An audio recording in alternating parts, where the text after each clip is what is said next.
Normandy, a region in modern day France.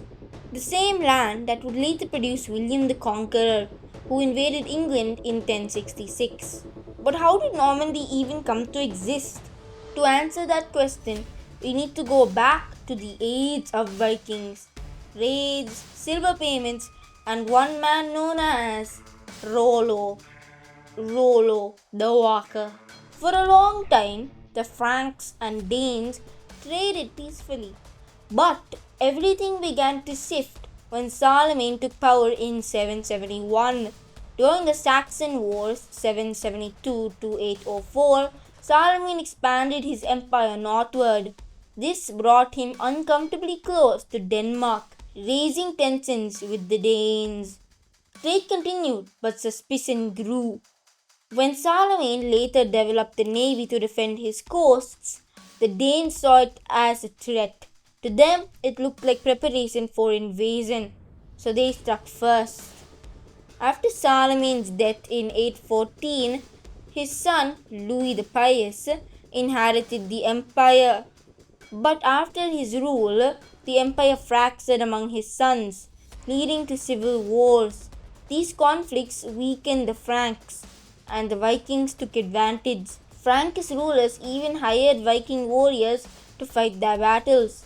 This gave the Vikings wealth, experience, and valuable knowledge of the land. One of the most famous raids was led by Ragnar Lothbrok, who attacked Paris. The Franks paid a large sum of silver, known as Danegeld, to make the Vikings leave, but this only encouraged more raids. Vikings realized they could gain enormous wealth by targeting major cities. Soon, coastal regions were devastated, and Paris itself was attacked multiple times.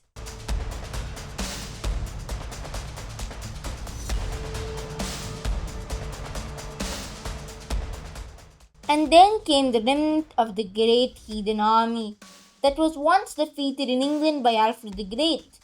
And with them was a towering warrior, Rollo.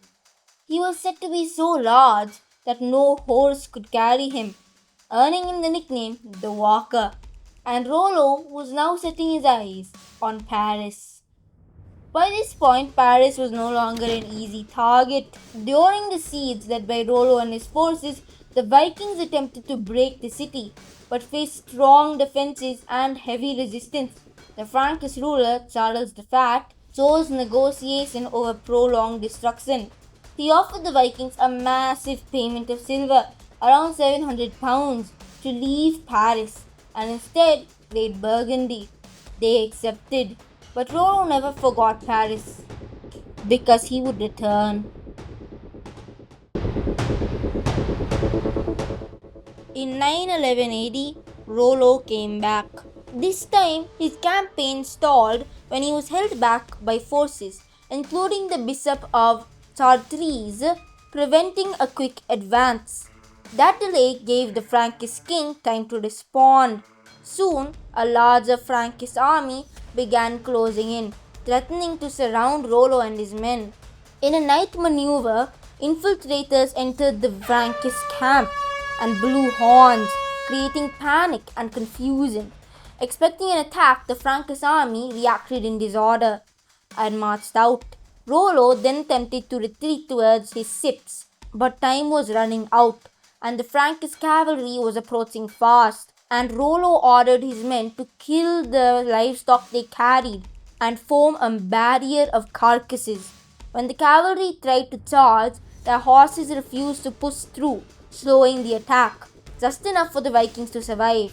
But the wall was only a temporary thing. The leader of the Frankish army, Charles the Simple, realized something. Instead of fighting Rollo endlessly, he offered a deal. Rollo would be granted land in exchange for converting to Christianity, being loyal to the Frankish crown, and defending the region from other Viking raiders. Rollo accepted. The land he received would become Normandy, literally meaning land of the Northmen. A Viking was now protecting France from Vikings. Rollo's legacy didn't end there. His descendants became powerful rulers in Normandy, and one of them would change history forever. William the Conqueror. In 1066, he invaded England and won the Battle of Hastings. And that is the story of Rollo the Walker, a Viking raider who became a ruler and founded a legacy that would reshape Europe.